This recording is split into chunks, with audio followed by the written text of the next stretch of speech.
Tonight on The Roast, one of the masterminds behind 9/11 becomes an inventor and the world prepares for a royal baby. But first, ahead of this Sunday's deadline for states to sign up to the government's Better Schools plan, Western Australian Premier Colin Barnett has asked for more time to consider it, saying it's not going to come into place until 2018-19. I don't think it needs to be rushed. And look, I don't want to say typical lazy WA, but do you know what time it is there right now? 5:30. Catch up, guys. Well, unless you're watching us in WA at your 7:30, in which case it's lovely to have you on board. But Education Minister Bill Shorten is reluctant to extend the deadline for WA because it had already been extended by 2 weeks when discussions were stalled due to the Prime Minister changing sex like some sort of clownfish. So with the deadline looming, WA and those other slow coaches, Queensland, Victoria and the Northern Territory, really need to get their act together, or at least have a note from their mum. Because if they don't sign up by Sunday, all the other states will graduate to the Gonski grade while they'll be left behind to repeat with those bearded kids in Year 6.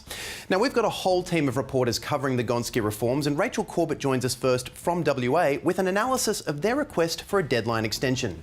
Rach, why is Mr Barnett reluctant to sign his state up? Mark, stop calling me. Sorry, Rach, I need your report on why Colin Barnett is reluctant to sign WA up to the Gonski reforms by this Sunday's deadline. Sorry, miss, I'm not ready. I need an extension. Could you just go to one of the other reporters in the group? What about Mark? He's the group leader. No, you just tell me what you know. Now, it's my understanding that the WA Premier is holding out because he thinks state schools don't get a fair enough cut and he wants to hold out for more. Yeah. Yeah, what? I need more info. I'll just go check Wikipedia. No, you've stuffed it. I'm going to get Mark to finish this. Oh, no, but miss, come on. Stop calling me miss. Mark Humphries, you're leading our Gonski coverage. Can you provide us with something more substantial than Rachel? Oh, you spoke to Rachel. Every time I call her about this project, it goes to voicemail. Group assignments. They start out with the best of intentions. Oh, we all believe in this idea. Oh, this is going to be really great. And before you know it, half of the team are faffing about, wrist deep in a bucket of twisties and jeopardising everyone's success. OK, so where are things with our comprehensive coverage? I've received reports from our correspondents in New South Wales, ACT, South Australia, and I just got the report on Tasmania. Those states are all on board, so I've let those reporters go out and play handball. But I tell you, if I don't get Rachel's WA report before Sunday, I am taking her name off it. Well, actually, Mark, we need the report before the end of this episode. The Gonski deadline's on Sunday and we're not doing any new episodes next week. So if we're going to cover Gonski, we have to do it now. Tom, sweetheart, I'm not a magician. If all these Conservative leaders weren't dragging their feet, we could have wrapped this up weeks ago. But New South Wales Premier Barry O'Farrell's a Conservative and he was the first to sign up for the reforms. I know. He put his pen down months ago. I don't know how much longer he can sit on his hands. OK, so how's this going to get done in time? Well, Prime Minister Rudd has been meeting with Queensland Premier Campbell Newman today, so hopefully he'll close that deal. But it probably didn't help that only yesterday, Rudd bagged out the coalition's austerity measures. We can see how that works already. Go to my home state of Queensland under Campbell Newman, where business and consumer confidence has been shaken. I don't envy Rudd having to go into Newman's office and saying, sorry I shat on your policies and undermined your power, but sign my thing? Yeah, all right, Mark, look, there's a couple of minutes left in the episode. I need this report finished. I know. God. While we wait for Mark's report, the baby of royal couple William and Kate is due this Sunday, although it could be born in 2 weeks' time or even before this report goes to air. I guess what I'm saying is you can't rely on the royals and we really need to become a republic. But this impending birth has sent the whole world crazy with speculation, with the only certainty being the baby will be ruthlessly hounded by the media every single day and have every facet of its personal life under the microscope. But at least she'll be a princess, or a prince, though princess is attracting better odds, with betting sites covering everything from the sex of the baby to the colour of its hair and what its name will be. My money's on Frogmella, which is paying 500 to 1. And just quietly, Will, Kate, I'd happily share the winnings with you and baby Frogmella. You know what to do. What you need to do is name the baby Frogmella. And of course, the whole world's watching with bated breath to see who this new royal will be. But in a fine example of pulling rank, the first to know will be Queen Elizabeth.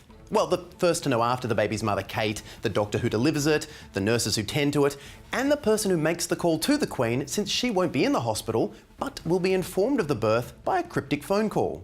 Hello, Mum. The rabbit has crawled out of the burrow. The Nintendo cartridge has been ejected.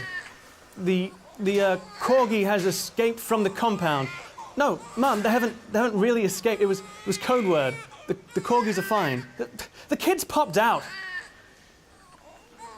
And with all this media attention, one can only hope the Duchess of Cambridge is able to escape the ever-watchful eye of that parasitic media.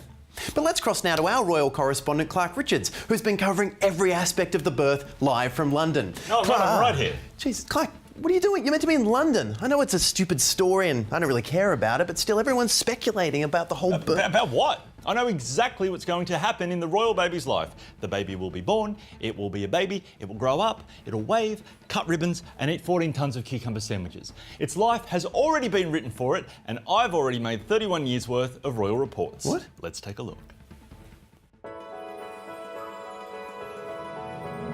The royal baby has been born, and I can confirm it's human. Clark, what the hell is this? No, let's keep going. Let's go to chapter 2. It's the first day of school, and I can confirm that the 4-year-old royal baby had beef Wellington for little lunch.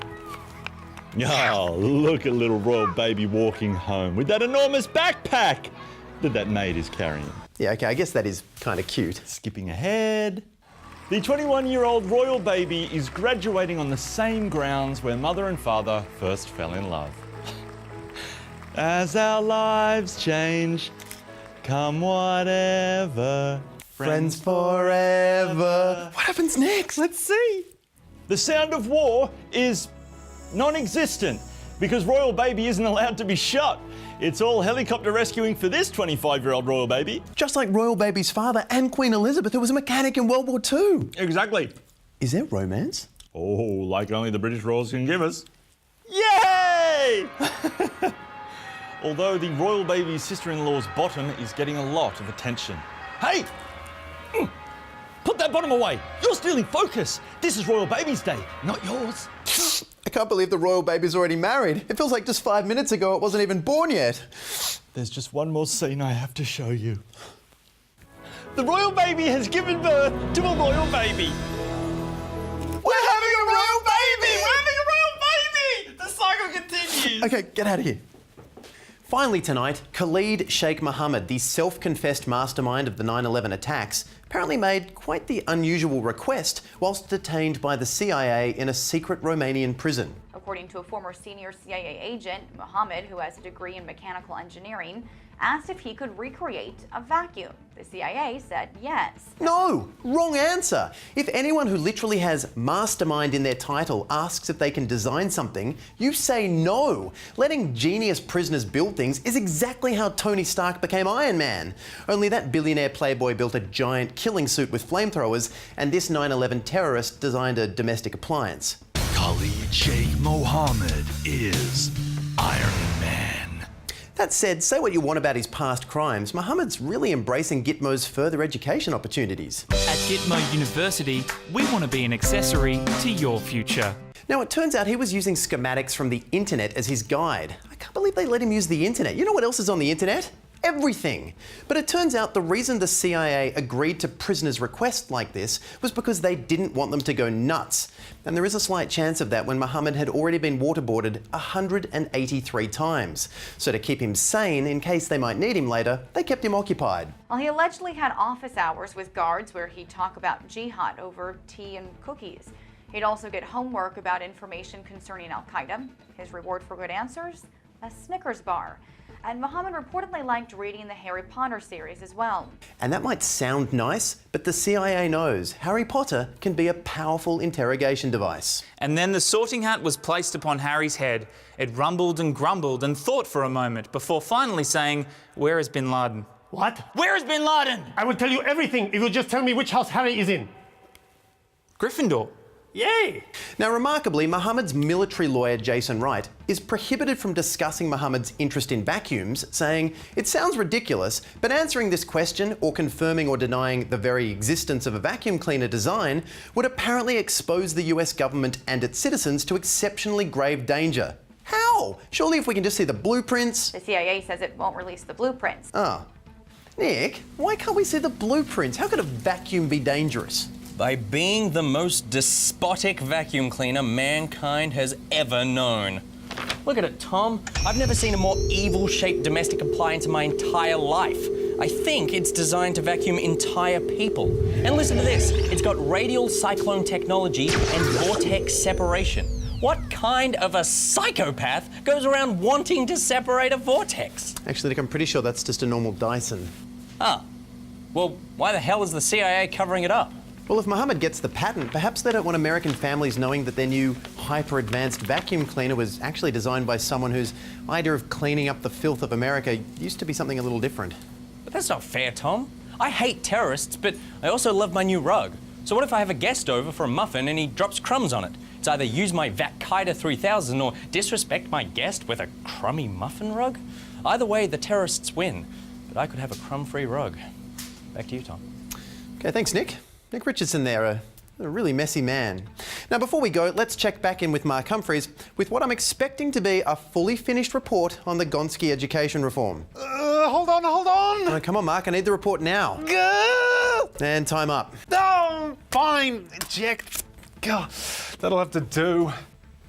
Okay, let's have a look. Okay, yeah, that's... hey, Mark, there are whole chunks missing. I know, Tom, but some of these states and territories have been piss-farting around. If you've got an issue with it, take it up with Colin Barnett and Campbell Newman and Dennis Napthine and Adam Giles. Otherwise, kids in their states will miss out on additional education funding. Oh, we can't close the show with that. That's depressing. Do we have any more of Clark's report? The royal baby's royal baby is pregnant. Baby's baby is having a baby. Ah, we're having another baby! Oh, no! We'll see you in a week. Good night.